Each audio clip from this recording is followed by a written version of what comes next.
जमिनी गेल्या जगायचं कसं? शक्तीपीठचा बैलांवर संदेश लिहून निषेध। राज्यात प्रस्तावित असलेल्या शक्तीपीठ महामार्गावरून संघर्षाची ठिणगी पडली। विशेषतः सांगली जिल्ह्यात विरोधाचा सूर अधिक आक्रमक झालाय।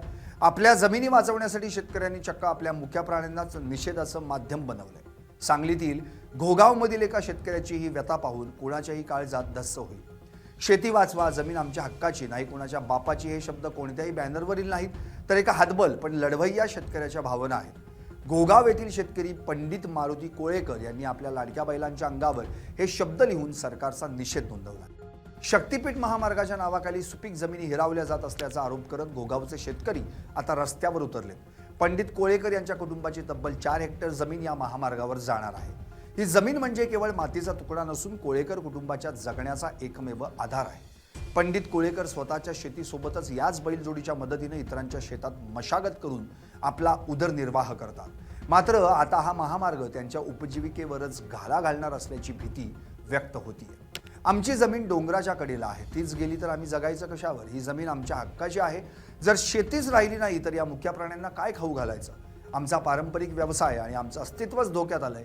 हा महामार्ग आम्हाला नकोच, अशी आर्तसाद पंडित कोळेकर घालतायत। नमस्कार, मी पंडित मारुती कोळेकर घोगाव गावचा शेतकरी आहे। तरी आमची डोंगर साईडला जमीन आहे। कमीत कमी 4 हेक्टर आमची कोळेकर कुटुंबाची जमीन जात आहे या शक्तीपीठ महामार्गाला।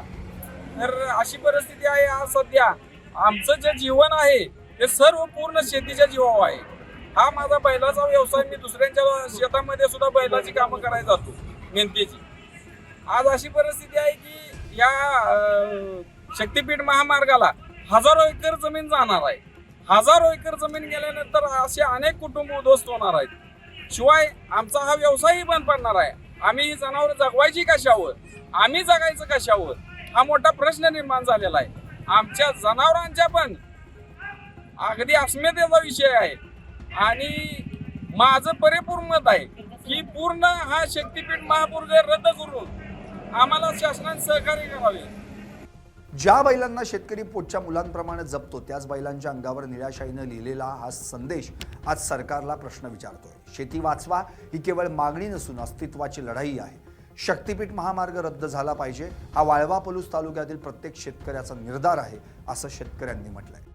आज आम्ही शेतकरी महामार्ग शक्तीपीठ महामार्ग याचा विरोधासाठी आम्ही इथे एकत्र शेतकरी गोळा झाले आहोत। तरी आज आम्ही शेतकरी पंडित कोळेकर यांनी स्वतःचा बैल आणलाय। त्या बैलामध्ये निषेधाचे बॅनर आम्ही आयोजित केले आहे। शक्तीपीठ महामार्ग नकोच असं आम्ही हे केलं आहे। साधारण इथली जमीन 600 ते 700 एकर जात्या, त्यामुळे बैलाला सुद्धा काम राहणार नाही, माणसाला काम राहणार नाही व इथं सर्व डांबरी होणार आहे। इथं सिमेंटचं जंगल निर्माण होणार आहे। की आपण मागील डोंगर पाहू शकता, इथं भरपूर झाडी व वनराईने नटलेलं सौंदर्य परिसर आहे। खाली इथं 4 किलोमीटर गेलं तर पानं नदी आहे, त्यामुळे सुपीक कस्तार माती आहे, ती राहणार नाही। बैला सुद्धा म्हणणं आहे की आता हे आमच्या जमिनीत काय राहणार नाही, माझं काम काय राहणार नाही। त्यामुळे आता निषेध व्यक्त होण्यासाठी 1000 ते 2000 शेतकरी आत्ता उपस्थित आहे। अजून कार्यक्रमाची वेळ चालू व्हायची आहे। धन्यवाद। मुख्यमंत्री देवेंद्र फडणवीस या महामार्गाच्या उभारणीवर ठाम आहेत। त्यांच्या मते राज्याच्या आर्थिक विकासासाठी आणि धार्मिक पर्यटनाला चालना देण्यासाठी हा गेम चेंजर प्रकल्प ठरेल। समृद्धी महामार्गाप्रमाणेच हा महामार्ग विदर्भ, मराठवाडा आणि कोकणाला जोडणारा एक महत्त्वाचा दुवा असेल। मात्र काही जिल्ह्यातील शेतकरी याला विरोध करताना दिसत आहेत। शक्तीपीठ महामार्ग मराठवाडा, पश्चिम महाराष्ट्र, विदर्भ आणि कोकणातील काही जिल्ह्यांतून जात आहे।